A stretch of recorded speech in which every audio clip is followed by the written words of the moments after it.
So here we have the Adidas and SL72 Laundromat, and these were originally released in 1972, and they were made as a lightweight runner, and has sort of minimum midsole tech in there. And like I said, I think they released during the Olympics at the time, and it was a collab with N Clothing, this particular one. So it's one of those ones where they've taken inspiration from I guess laundry in general, and so this is like the precursor to you putting your clothes in the wash, and you've got a white piece of clothing, and then you put it in wash with, I guess, some sort of coloured clothing. And this is supposed to be the pre version before you put your shoe in the wash, and it has the sort of different colours on it. So I'm guessing that's one of those things where I think the story is a bit of a far reach to me personally, but I can understand what they were going for at the same time.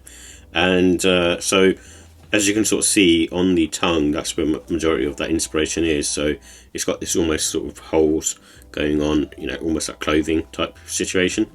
And I don't think this is a standard SL72 tongue either. And then as you can sort of see, it's got a label that you would see on clothing, and similar to the Jordan 3 Lucky Shorts that's coming out soon, this has got wash with care on it, and it's dual branded as well.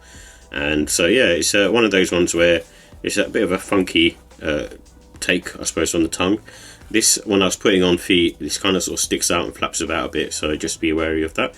And it's also got these end lace loops on there as well, and it also comes with an extra pair of laces, which is almost going on towards this green type colour.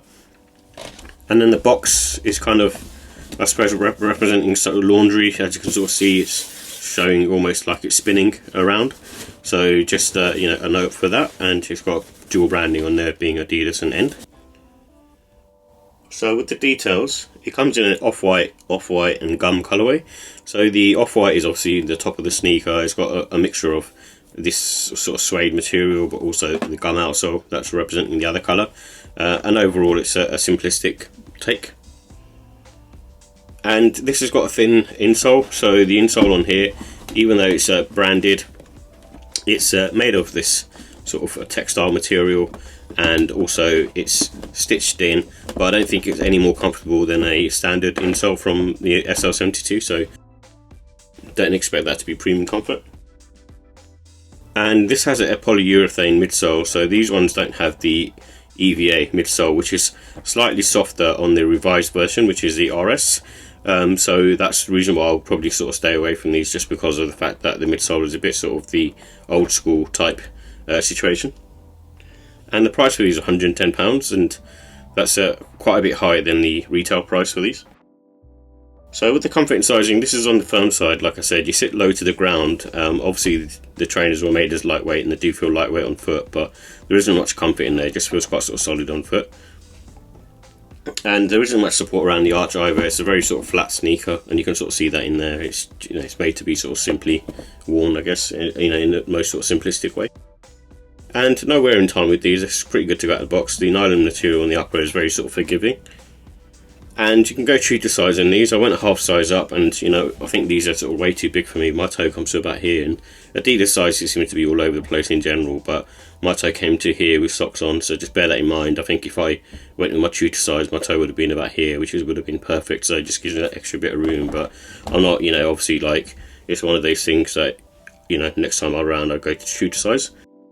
But I'd also say, in terms of its shape, it feels slightly more going inwards compared to the RS version. That's my take on it. So I don't know, going down to my true to size might help with that as well, because obviously it sort of narrows off at the end. And this has pretty much a standard grip. There isn't anything special going on. Bear in mind, like, it's one of those things where you might sort of feel like, even with this, it's fine for a lot of spring summertime, but don't expect it to wear it, sort of autumn winter and be okay. So with the look and style, I mean, like I said earlier, it's got sort of neutral colours, so it's pretty much an off-white coloured sneaker. It's not anything too drastic. And this one's definitely good for sort of spring summertime.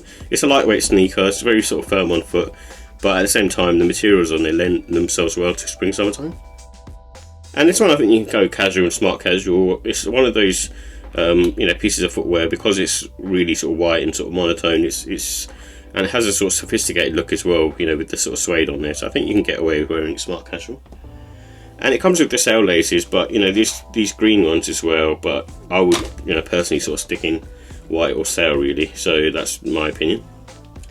So with the final thoughts, I do like the colourway, you know, it's just a simple colourway. That's, you know, for me, it's like one of those ones where it's an easy to work trainer with pretty much anything. And the fact that they're lightweight, and that's mainly what the SL72s are about. And also sort of low profile, so I do like the fact that they're low profile, you get a more ground feel. With the comfort, it's not the greatest, so for me, like I said, I you know, personally wouldn't be wearing these all day and feel happy. And then the nylon material at the top, I know it's supposed to be sort of lightweight, and that's kind of what they had to use at the time. This does crease up quite a lot after a while, and it feels quite cheap as well, as you can sort of see, but it will last a long time, that's what I will say. And I think the collab in general is not very inspiring to me. I think in general, you know, I think it's okay as a storytelling piece. So with the ratings, give the look and style a 4. I think it's a, you know, a nice looking silhouette and quite sort of sleek, and just depends on what you like, and obviously these are trendy at the moment as well.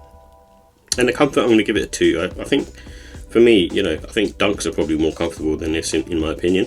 Obviously if it's the RS version, I'll probably give that 3, but this one is quite sort of on the firm side. And the quality, I'm going to give it a 4. Overall, you know, the quality on this isn't you know, too bad. It actually works well as a sneaker, so for me, you know, I don't have no issues with the materials used. And the pricing at £110, I think is a bit of a reach, because they did, you know, a standard pair retails I think for about £90, and this is at 110, which is probably like £20, you know, a lot over the retail price. And I think they should have went with like £10 over the retail price, but you know, that's just the way sometimes it goes. And that's why overall I give the score a 3. I think they're okay, you know, as a pair of sneakers, but they're not anything special.